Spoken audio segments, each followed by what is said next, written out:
One day you will look back at this version of yourself, and the feeling won't be explosive. It won't knock the air out of your lungs. It will arrive quietly, like a slow pressure in your chest, the kind you don't notice at first but can't escape once you do. You won't be angry at who you were. You won't even hate yourself. What you'll feel is worse than that. You'll feel disappointed. And disappointment has a way of lingering longer than pain because it carries the weight of what could have been. This version of you doesn't look like a failure. That's why it's dangerous. It wakes up, survives the day, handles responsibilities, pays some bills, keeps moving. From the outside, nothing is wrong. You're functioning, you're coping, you're doing enough. And that word enough slowly becomes the ceiling you stop trying to break through. Enough effort, enough discipline, enough ambition, enough honesty, enough becomes the excuse that keeps you from ever finding out how far you could have gone. You don't feel like you're wasting your life because waste is dramatic. Waste sounds obvious. Waste sounds like chaos and destruction. What you're doing is quieter than that. You're postponing your life. You're keeping it on hold. You're telling yourself this isn't the real chapter yet, that this is just the in-between phase, the preparation phase, the waiting phase. And weeks turn into months, months turn into years. And one day you'll realize the waiting phase was a life. This version of you believes time is generous. You act like it will keep giving without asking for anything back. You tell yourself you'll get serious later, when things calm down, when you feel more confident, when you finally know what you're doing. But confidence doesn't come from waiting. Clarity doesn't come from hiding. They come from friction, from mistakes, from showing up before you feel ready. And every day you delay, you quietly teach yourself that your future isn't urgent. The most dangerous lies are the ones that sound reasonable. I'm tired. I've been through a lot. I deserve a break. Sometimes those things are true, but you use them long after they stop being reasons and start becoming shields. Shields against discomfort. Shields against responsibility. Shields against the fear that if you actually tried and failed, you wouldn't know who you are anymore. So instead of risking failure, you choose stagnation. And stagnation feels safe because it doesn't challenge your identity. It doesn't ask you to change. This version of you is very good at distraction. You don't just distract yourself from work. You distract yourself from thinking, from sitting in silence long enough to hear the truth. You fill every gap with noise, content, conversation, scrolling, entertainment, anything to avoid that quiet moment where you might have to admit that you're not living up to your own standards. Because deep down, you know what you should be doing. The problem isn't knowledge, it's courage. You already know the habits that are costing you your future. You know which hours you waste. You know which comforts you hide behind. You know which conversations you avoid because they would force you to be honest. You know the discipline you keep postponing, the work you keep delaying, the version of yourself you keep promising you'll become someday. And every time you ignore that knowing, something small inside you weakens. Self-trust erodes slowly, but once it's gone, it's hard to rebuild. This version of you keeps negotiating with life. You tell yourself you'll try harder tomorrow, but only if tomorrow feels better than today. You say you'll commit once the fear goes away, but fear doesn't disappear when you wait. It grows. It gets smarter. It learns your patterns. It learns exactly how to talk you out of action without sounding cruel. It sounds like logic. It sounds like patience. It sounds like self-care. But it's just fear wearing better clothes. No one warns you about the danger of a life that feels fine. When things are unbearable, people change. Pain forces action. But when things are tolerable, when discomfort is mild, when regret is distant, people stay. They settle. They adjust downward. They shrink their dreams to fit the life they're already living instead of expanding their life to fit the dreams they once had. And this version of you is doing exactly that. Slowly, quietly, without realizing it, you're not failing because you lack talent.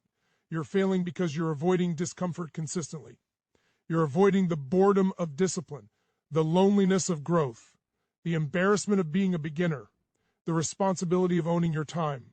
You avoid these things because they hurt in the short term, but the pain you're avoiding doesn't disappear, it accumulates. It turns into a deeper, heavier pain later, the kind that doesn't motivate, the kind that drains. One day you'll remember how many chances you had, not all at once, but in fragments. A moment here, a thought there, a spark of motivation you ignored, a night where you almost started, a decision you postponed because it felt inconvenient. And the hardest part won't be that you failed. It will be that you didn't respect the opportunity of being alive with potential. You didn't honor the time you were given, you treated it casually, and time is never casual with you in return. This version of you doesn't feel ashamed yet. Shame comes later. Right now you feel numb, comfortable, slightly restless, slightly dissatisfied, just enough discomfort to notice something is off, but not enough to force a change. And that middle space is where dreams go to die slowly, not with resistance, not with protest, but with acceptance. With the quiet decision to live smaller than you were meant to.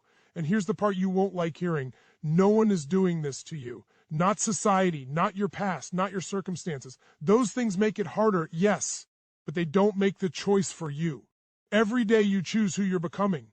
Not through big moments, but through tiny, repeated decisions. What you do when no one is watching. What you do when motivation is gone. What you do when discipline feels boring and unrewarded. This version of you is being built right now. Habit by habit. Excuse by excuse. Delay by delay. And one day when you look back, you won't remember the reasons you stayed comfortable. You'll only remember the cost. You will regret this version of yourself, not because you were weak, but because you stayed safe when you should have been brave. At some point in your life, you will meet your future self. Not literally, not in a dramatic scene, but in a moment so quiet it almost slips past you. It might happen late at night when the world is asleep and there's nothing left to distract you. It might happen when you see someone your age living a life that once looked like your dream. It might happen when your body feels heavier, when your energy doesn't return as easily, when starting over suddenly feels far more expensive than it used to. And in that moment, something inside you will whisper, this is it. This is the result. Your future self won't be cruel. They won't scream at you or accuse you. They won't mock you for what you didn't become. They'll simply stand there, carrying the weight of your choices, and look at you with a kind of quiet exhaustion, the kind that comes from knowing things could have been different. And the most unsettling part is that they won't say you didn't know. They'll say you did know. You just didn't act. They'll remember every moment you felt the urge to change. Every night you told yourself, I can't keep living like this. Every burst of motivation you felt after hearing something that hit too close to home. They'll remember how alive you felt in those moments and how quickly you went back to sleep. Not physical sleep, mental sleep, emotional sleep. Kind where you're awake enough to function but not awake enough to transform.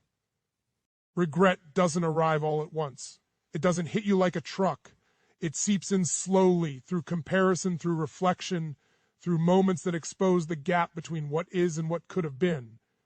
It shows up when you realize that the people you once felt equal to have moved far ahead, not because they were smarter or luckier, but because they stayed uncomfortable longer than you did. It shows up when effort feels harder, not because the work changed, but because you trained yourself to avoid it for too long. Your future self will remind you that there was a time when trying was cheap, when failing didn't cost as much, when restarting didn't require explaining so much, when your body recovered faster, your mind adapted quicker, and your responsibilities were lighter. And they'll tell you something that hurts to hear. You didn't lack opportunity. You wasted it cautiously, carefully, politely, with excuses that sounded mature and reasonable. You told yourself you were being patient, but patience without action is just procrastination with a better reputation. You told yourself you were being realistic, but realism slowly became a cage you built to protect yourself from disappointment. You told yourself you were waiting for the right moment, not realizing that the right moment only exists for people who act before they feel ready. The future self standing in front of you knows this now because they live with the consequences. They'll talk to you about discipline, not in a motivational way, in a factual way. They'll tell you discipline wasn't about forcing yourself to suffer. It was about teaching yourself to keep promises, especially the ones no one else knew about. And every promise you broke with yourself weakened something inside you, not your ability, your trust. Once you stop trusting yourself, everything becomes harder. Starting, continuing, believing, and rebuilding self-trust later takes far more effort than maintaining it ever would have.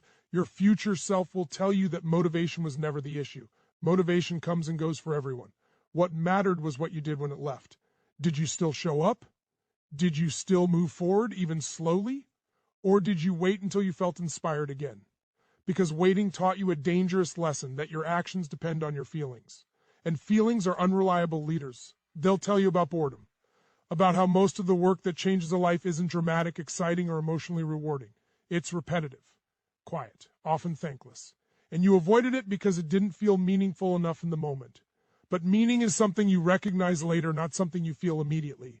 You don't feel the value of consistency while you're practicing it. You feel it years later when you realize how far it carried you or how far its absence held you back. Will be a moment in this conversation where your future self pauses, where they struggle to find the right words. And then they'll say something simple that cuts deeper than any insult ever could. They'll say, you kept choosing relief over respect, short-term comfort over long-term pride, distraction over depth, ease over effort, and every time you chose relief, you felt better for a moment, but worse about yourself later. Over time, that quiet self-disappointment became part of who you were. They'll remind you how often you said you had time, how casually you treated your days, how you assumed tomorrow would always arrive with the same energy, the same freedom, the same opportunity. But time isn't loyal. It doesn't slow down because you weren't ready. It doesn't wait until you feel confident. It moves forward, collecting payment whether you're paying attention or not. And eventually, it sends the bill. Future self will tell you that regret is strange. It's not just about what you didn't do. It's about knowing you could have done it. It's about realizing the gap between your capacity and your choices. That gap is where regret lives. Not in failure, but in unused potential. Failure at least gives you a story. Regret gives you silence, questions with no answers, alternate lives you can imagine but never touch. They'll talk about fear, how it wasn't the loud, obvious kind. It was subtle. It was fear of changing your identity, fear of outgrowing people, fear of standing alone, fear of being seen trying, fear of discovering that success would demand a version of you that couldn't go back. So you stayed familiar, you stayed safe, you stayed small enough to be accepted, and paid for it with your future. And then finally your future self will look at you and say the hardest thing of all, I live with what you chose. Every habit you repeated, every excuse you protected, every opportunity you ignored. They're not abstract ideas to them, they're daily reality, and they're not asking you for sympathy. They're asking you for honesty. Because this conversation isn't about guilt. It's about responsibility. This is the moment where most people look away, where they numb themselves again, where they decide this is too heavy to sit with. But if you stay, if you really listen, you'll realize something important. This future isn't fixed yet. This voice of regret isn't inevitable. It's a warning, not a verdict. A message sent backward through time asking one question. Are you finally willing to do what you already know you should have been doing all along?